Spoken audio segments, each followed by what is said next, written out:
Abril de 1945. Los últimos días de la Segunda Guerra Mundial en Berlín. Se lucha casa por casa.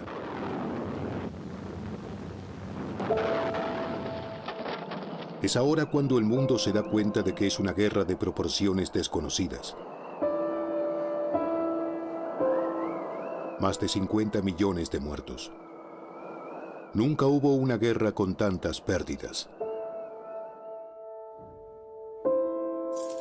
En medio del caos, los aliados descubren horrorizados los campos de concentración. La conmoción es tan grande que los estadounidenses obligan a los alemanes a observar el horror con sus propios ojos.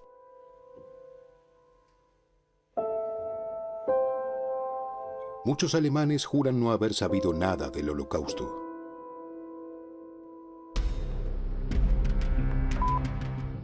En los juicios de Nuremberg, algunos jefes nazis se suman a esa ignorancia colectiva cuando se los enfrenta a la evidencia.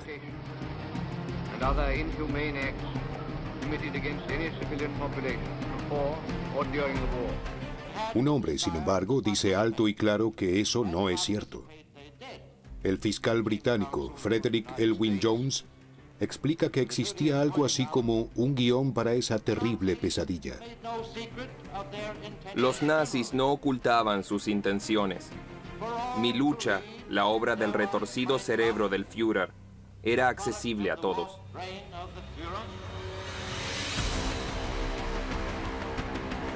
Esta es la historia de uno de los libros políticos más difundidos del mundo. Un libro con una historia increíble.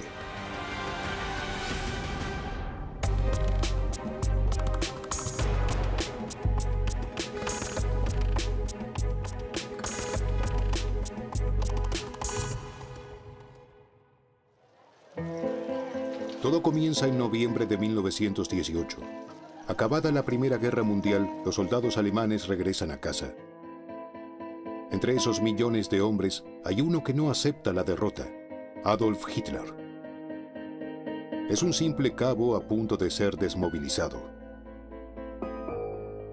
Al finalizar la Primera Guerra Mundial, Hitler es un completo desconocido. Nació en 1889 y en ese momento, a sus 30 años, tiene ante sí un futuro poco prometedor. Hitler siente, evidentemente, que su riesgo es volver a la vida que tenía antes de la guerra. La vida de un don nadie. Hitler no tiene profesión, ni dinero, ni familia. Así que se apega a lo que aún le queda: el ejército. Allí llama la atención del capitán Karl Mayer.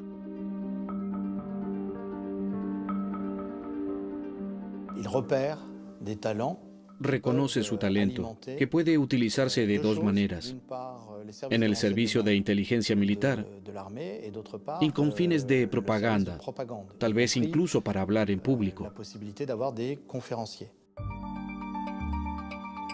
Karl Mayer usa a Hitler como informante. Su misión: infiltrarse en el DAP, el Partido Obrero Alemán, de extrema derecha. Hitler se siente muy cómodo allí.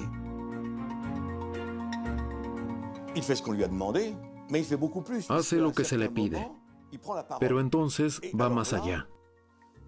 En cierto momento, él mismo toma la palabra. Es un momento clave, porque descubre algo que desconocía: su talento como orador.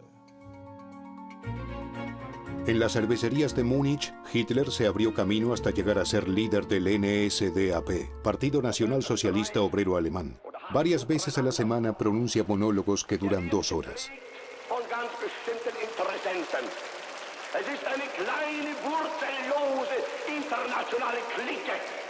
Al principio solo gana un puñado de militantes, pero finalmente miles de personas lo siguen.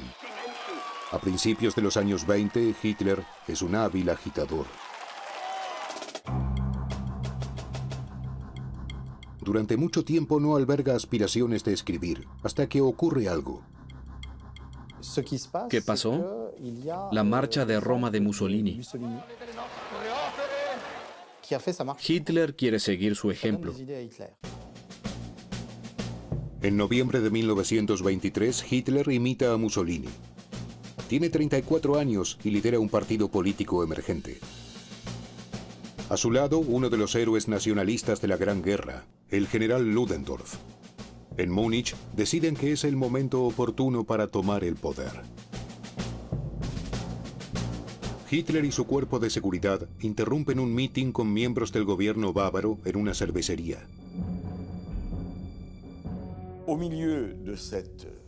Hitler irrumpe en la reunión, se sube a una silla y dispara al techo con un revólver. Todo parece un poco ridículo. Él llega, dispara, da un discurso. La caricatura de Hitler que hizo Charlie Chaplin no existía aún, pero se lo pueden imaginar así.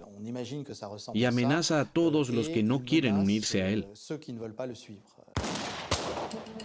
La operación fracasa. Los golpistas son reducidos por la policía bávara. Mueren 16 participantes en la asonada. Hitler se escapa, pero es arrestado 2 días después. Fortaleza de Landsberg, a 60 kilómetros de Múnich. Cuando Hitler llega aquí está en su punto más bajo.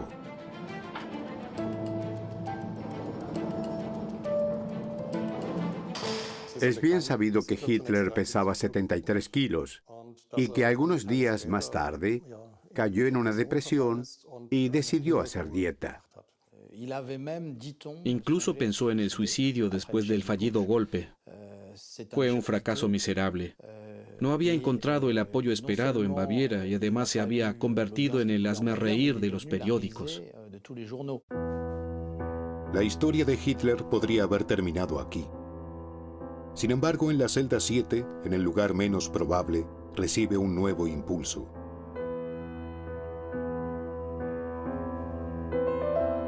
Sabe que posiblemente será condenado a muerte.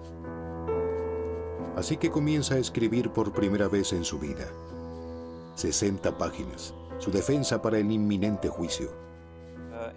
También surge la idea de escribir sobre sus experiencias, sus enemigos y hacer una especie de ajuste de cuentas con sus oponentes políticos. Cuando el proceso comienza 3 meses después, el interés de la prensa es enorme.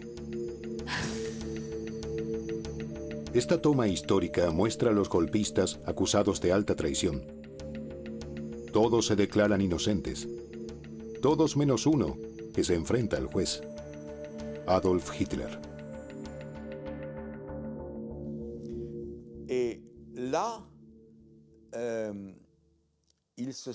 El proceso le sirve de plataforma. Hitler tenía carisma y muchos de sus contemporáneos lo percibían. Y eso es lo fatal de este personaje, que era capaz de usar esa influencia tan personal para que lo escucharan embelesados y se creyeran lo que él fantaseaba. Ludendorff es absuelto. Las sentencias de los demás son benévolas.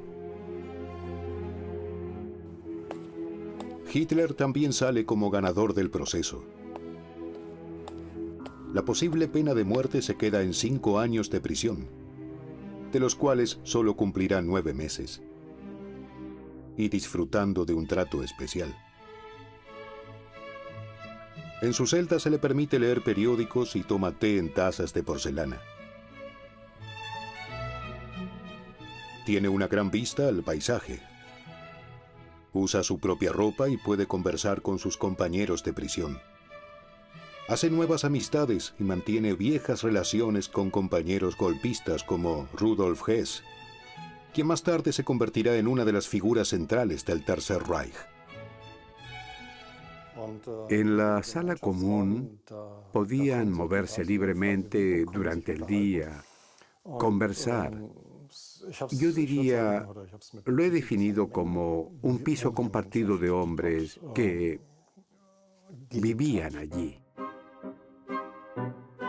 En su prisión de 4 estrellas, Hitler es tratado como un astro. Desde el proceso es una celebridad. Recibe muchas visitas y regalos. Dulces, flores y cartas de aliento de seguidores que, como esta, comienzan con «Querido Führer».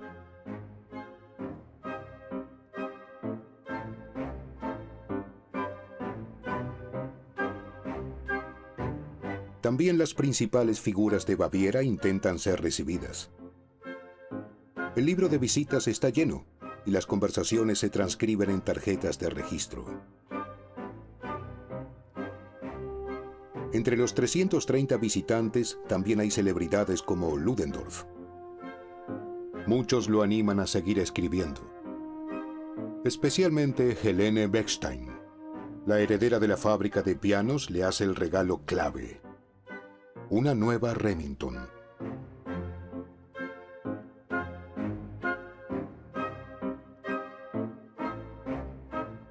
Ella lo visitó con bastante frecuencia durante ese tiempo, y es muy probable que le haya regalado esa máquina, muy costosa en aquel momento. No era habitual poseer una máquina de escribir así en esos días. Hitler tiene tiempo, su partido debe ser reconstruido, y él necesita dinero para pagar a sus abogados. Y así decide escribir un libro. Existe el mito de que Hitler, un orador que nunca había escrito sus textos, habría dictado el libro a Emil Maurice y Rudolf Hess.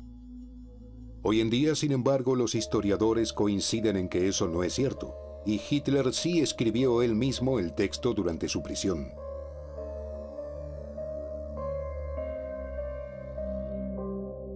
Él mismo escribe el primer volumen en Landsberg. Rudolf Hess apenas podía escribir a máquina. Aprendió un poco en la cárcel.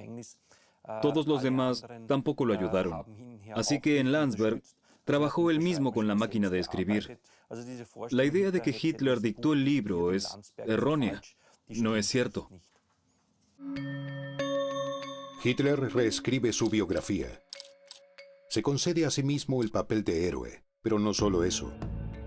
Usa el tiempo en la cárcel para leer docenas de libros, incluido el ensayo sobre la desigualdad de las razas humanas, del francés Gobineau. Y libros con términos tan encantadores como higiene racial, eugenesia en el título. Esto puede parecer repugnante hoy, pero en aquel momento estas teorías pseudocientíficas estaban en boca de todos. La prensa habla con toda naturalidad de razas.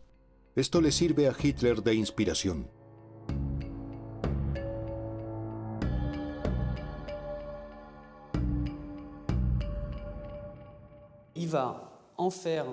Mezcla estas teorías y prepara una sopa difícil de digerir. Logra darle a esos libros e ideas sobre las razas una coherencia espantosa y opresiva. Los meses pasan. Hitler perfecciona su terrible teoría de la lucha racial. En la cima de su delirante pirámide están los arios, es decir, los alemanes, en permanente defensa de su pureza racial. Su mayor enemigo, los judíos, considerados parásitos.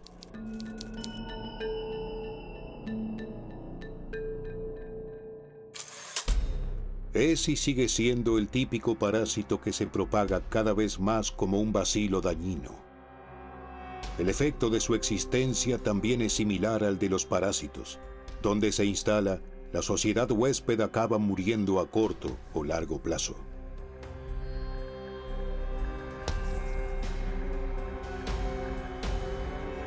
Judíos es uno de los términos más frecuentes en Mi lucha. 373 veces, en promedio, cada 2 páginas.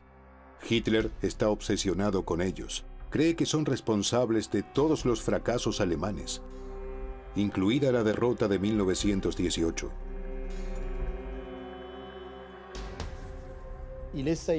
Intenta convencer a los alemanes de que los judíos están detrás de una conspiración internacional para destruir a Alemania, de que son la causa de todos los problemas.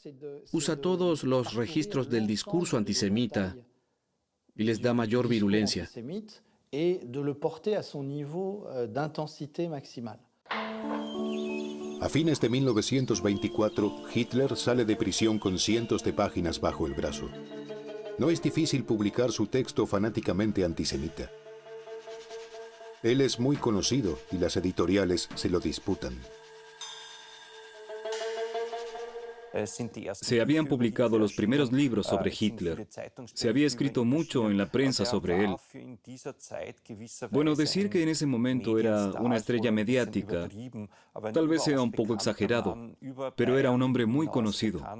Conocido fuera de Baviera y en parte incluso fuera de Alemania. Así que la perspectiva de publicar una biografía de ese hombre, la primera, era prometedora para las editoriales. Hitler tiene libre elección y opta por el editor que le ofrece más dinero. Max Amann, su ex superior durante la Primera Guerra Mundial. Los dos son amigos. Amann dirige una pequeña editorial y comparte la ideología extremista de Hitler. Para lanzar el libro deben encontrar un buen título. Eso no es fácil. Originalmente Mi lucha iba a titularse 4 años y medio de lucha contra la mentira, estupidez y cobardía. Muy rotundo, pero poco atractivo. La editorial insiste en un título más corto. El título debía ser breve, conciso y sugerente. No se sabe quién tuvo la propuesta definitiva. El hecho fue que el libro acabó llamándose Mein Kampf, Mi lucha.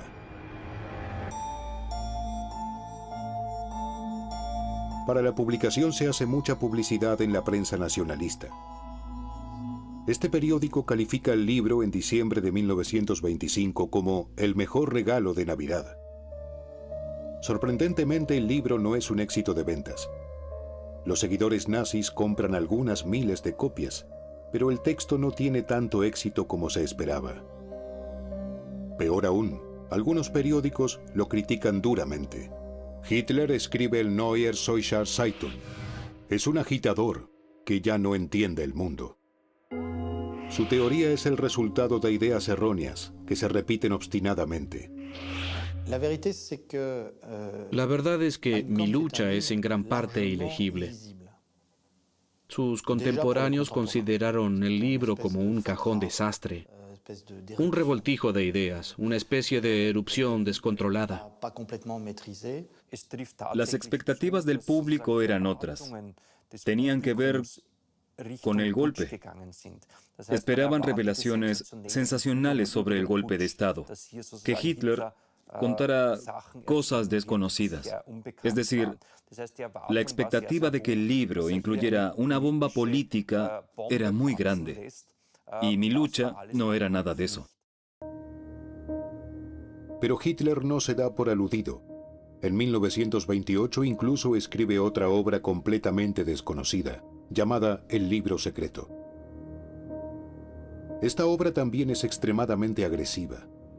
Sin embargo, nunca se imprimió en vida de Hitler. La editorial se negó ante las malas ventas de Mi lucha.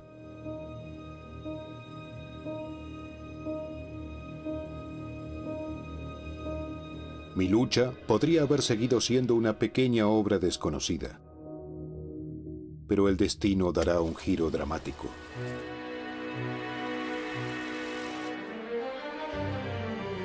(1930) La crisis económica estadounidense golpea a la aún debilitada Alemania con toda severidad.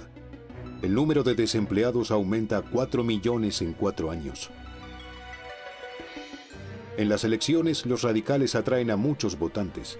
El partido nazi pasa del 3% en 1928 al 18% en 1930. Las cifras de Mi lucha se disparan. Solo en 1930 se venden 54.000 ejemplares. Se quiere saber lo que piensa y planea Hitler, ese hombre que ahora pertenece al sistema político de Alemania. El libro mejora la imagen de Hitler en su camino hacia el poder. Hace creíble a Hitler. Ya no se le considera un mero agitador político, un orador, sino también un escritor. Y eso es importante en Alemania, un país que da un trato especial a doctores y catedráticos.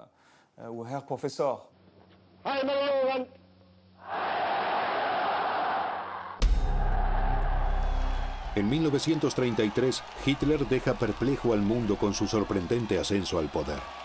Gracias al 37% de los votos de su partido, es nombrado canciller. Para hacer realidad sus sueños de grandeza y conquista, sobre lo que escribió en Mi lucha, necesita una Alemania unida. Por eso recurre con la ayuda de Goebbels a una de las herramientas citadas en su libro: propaganda. Cualquier propaganda efectiva debe limitarse a pocos puntos y repetir los eslóganes el mayor tiempo posible hasta que la última persona asocie lo deseado a ese eslogan. Un elemento de esa propaganda masiva es, por supuesto, Mi lucha. El Estado recomienda muy pronto a sus funcionarios que adquieran el libro. A partir de 1936 se entrega a los recién casados. Hitler también implica a la industria en su proyecto. Gracias al rearme multiplican por 8 sus pedidos. Compañías como Krupp entregan una copia a cada empleado. En su mayoría, cumpleaños y aniversarios se daba como premio por alguna prestación. Para aumentar las ventas, la editorial ofrece el libro en todo tipo de formato. En braille para ciegos, como edición de lujo con cubierta de mármol y oro. Una edición limitada para los dignatarios nazis de alto rango.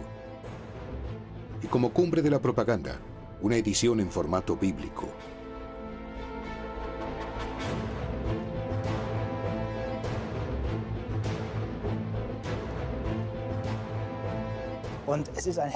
Era un símbolo de poder para los nacionalsocialistas.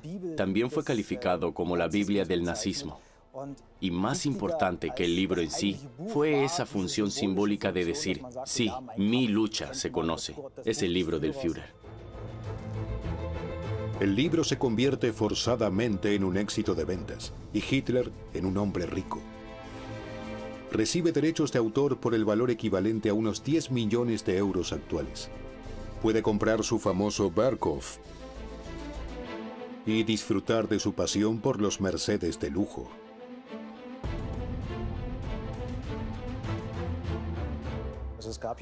Bueno, hubo un total de 12 millones y medio de ejemplares en alemán, es decir, ejemplares que se imprimieron hasta 1944, y Hitler obtuvo aproximadamente un Reichsmark por cada copia. Es decir, que obtuvo al menos 12 millones de marcos solo con ese libro.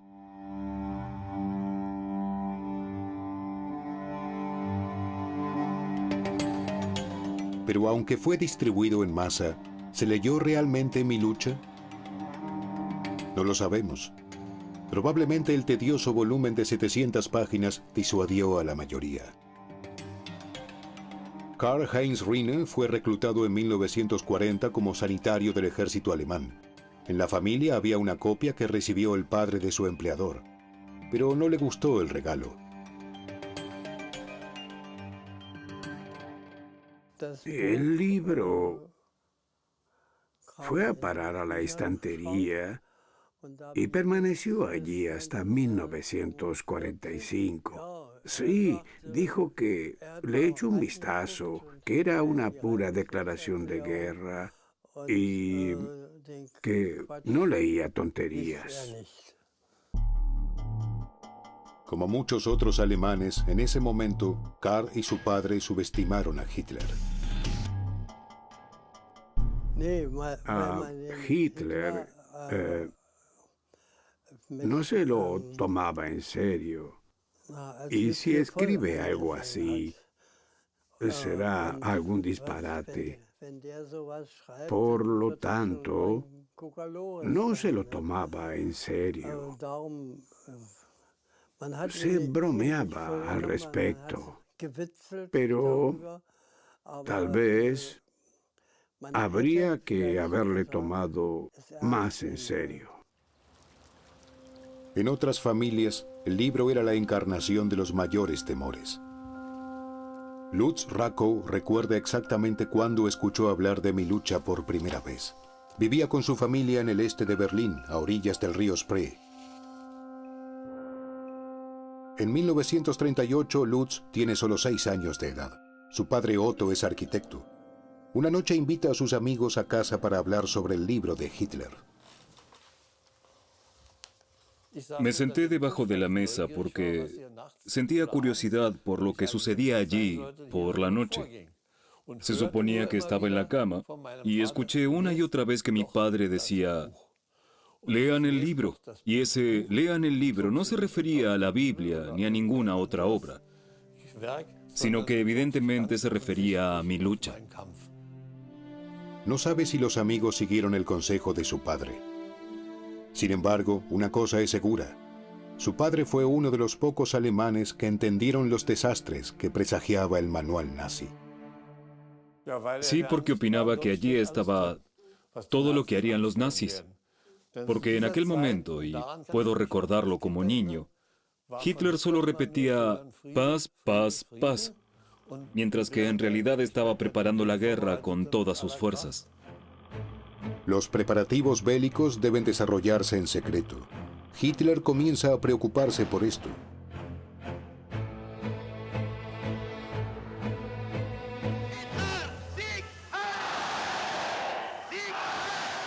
Teme que el libro traicione sus planes, ya que algunos pasajes hablan efectivamente de futuras conquistas. Debemos mantener nuestros objetivos de política exterior, es decir, asegurar al pueblo alemán la tierra y el suelo a los que tiene derecho.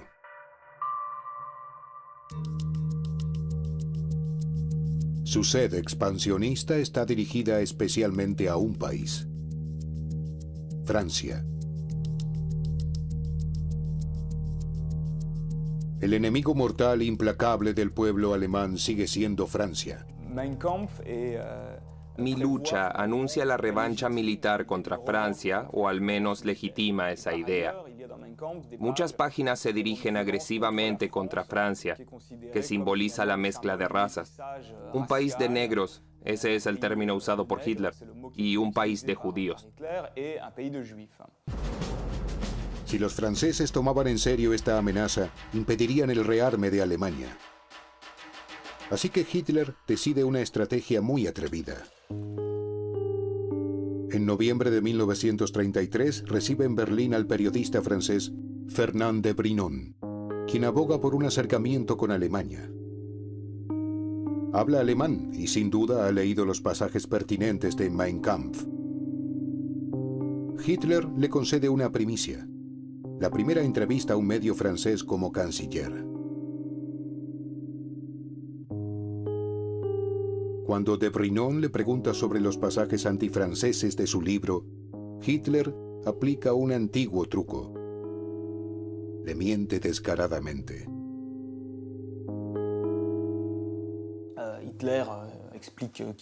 Hitler declara que no quiere nada más que la paz, que él mismo ha experimentado la guerra y que Europa ya ha lamentado demasiadas muertes. Ya que Milucha es un libro muy conocido, de Brinon le recuerda que esa no es la misma opinión que refleja en el libro. Allí no habla de paz, sino de guerra, le apunta. Y Hitler responde, he cambiado. Cualquier político enfrentado con un texto de su juventud diría eso, he cambiado. Hitler le dice, escribí ese texto en la cárcel, por la furia de aquellos días. Ahora soy canciller. La entrevista aparece en la portada del Le Matin, en ese momento uno de los mayores periódicos, y contiene una tranquilizadora declaración de Hitler. La guerra no resolvería nada, solo empeoraría la situación del mundo. Mientras tanto, las ideas del libro se propagan poco a poco entre los alemanes, en las calles y en la radio. El ministro de propaganda, Goebbels, lee extractos de Milucha. El régimen logra que se fabrique en masa un receptor de radio asequible para todos los hogares. En las escuelas algunos maestros cantan el himno al Führer.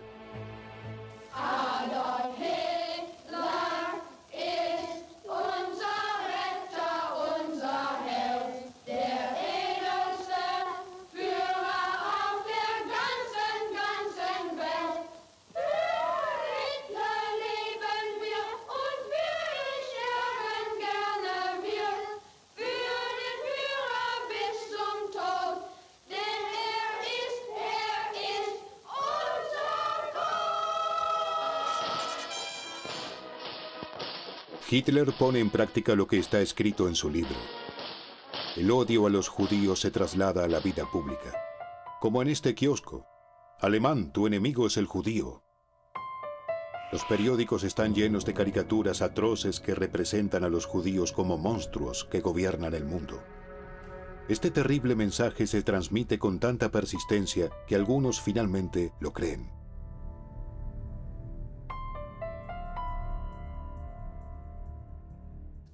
Recuerdo que un día mi hermano regresó llorando de la escuela y mi madre le preguntó por qué estaba tan triste. Dijo que hacía poco había recibido dulces de nuestro invitado, el señor Kronheim, que tenía su barca aquí y que en la escuela dijeron que todo el que come algo de un judío se muere.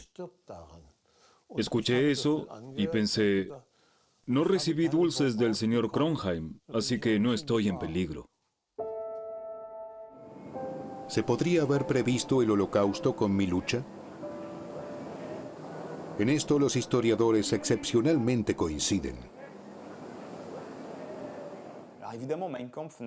Por supuesto que en mi lucha no se habla de cámaras de gas, pero el libro plantea la lucha que los alemanes deben llevar hasta la muerte, y el hecho de que solo puede haber un vencedor en esa lucha entre el pueblo alemán de raza pura y los judíos.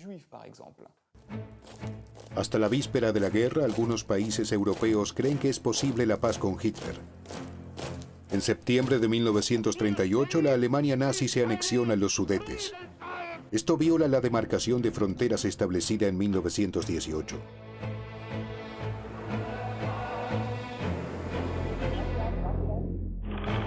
Europa está al borde de la guerra. Todo se decide en Múnich. El primer ministro británico, Neville Chamberlain, y el ministro francés de Defensa, Édouard Daladier, son convocados allí de urgencia.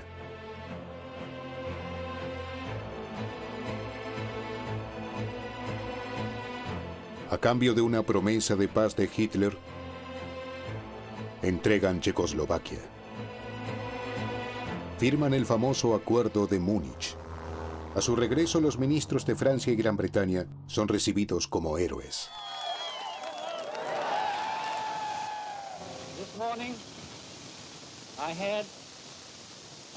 Esta mañana he tenido otra negociación con el canciller alemán Hitler. Aquí está el documento que lleva su firma y la mía.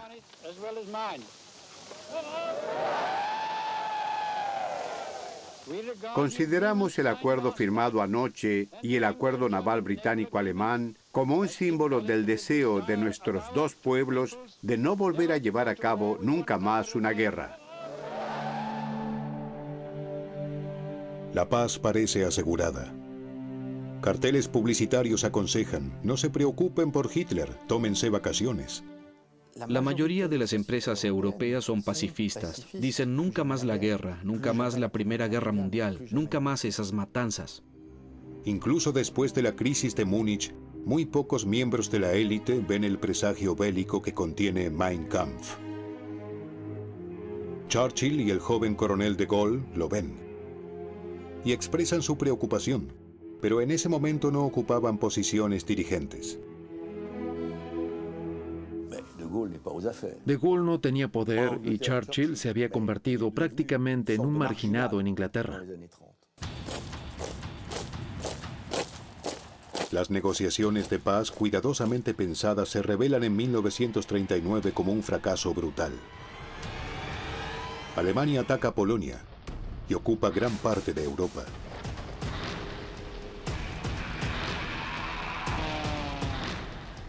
El ejército alemán desfila en París. Hitler celebra. El mundo entero tiembla ante la idea de caer bajo el dominio nazi. Ahora las élites cambian su opinión acerca de Mi lucha.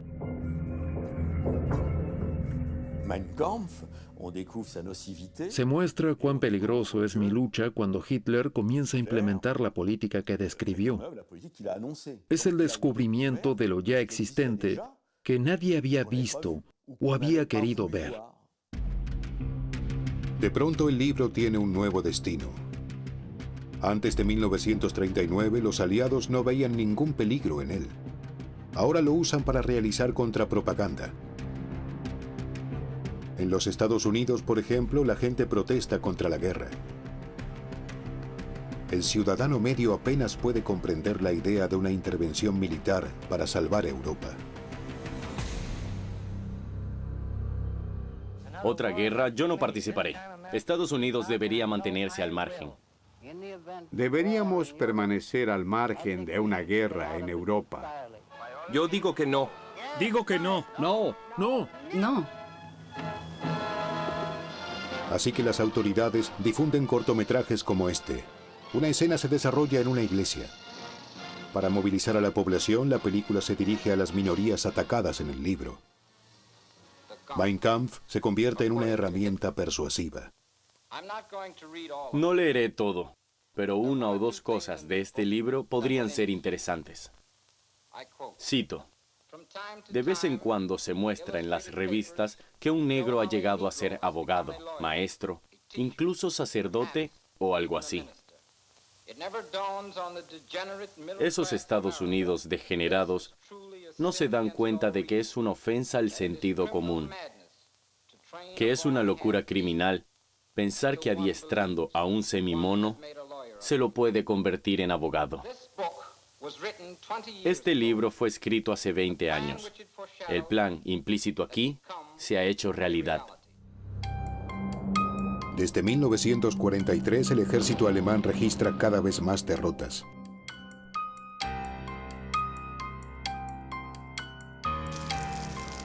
Después de la guerra, el libro emblemático del régimen se convierte en una posesión molesta.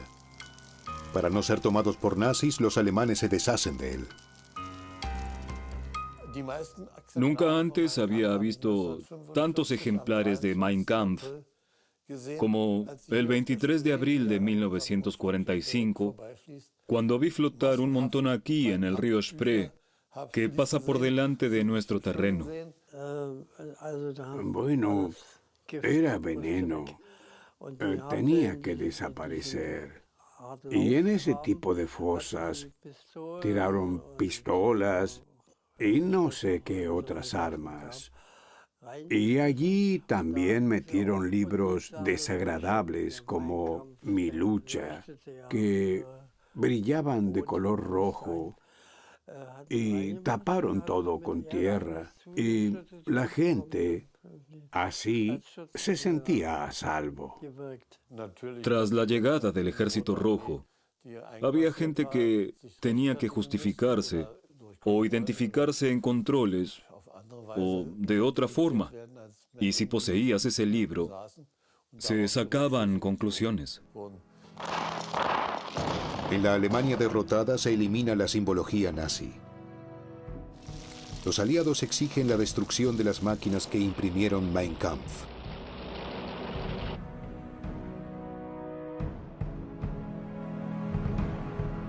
En Alemania está estrictamente prohibido reeditar el libro. Hoy es inimaginable que aquel éxito de ventas se traslade al presente.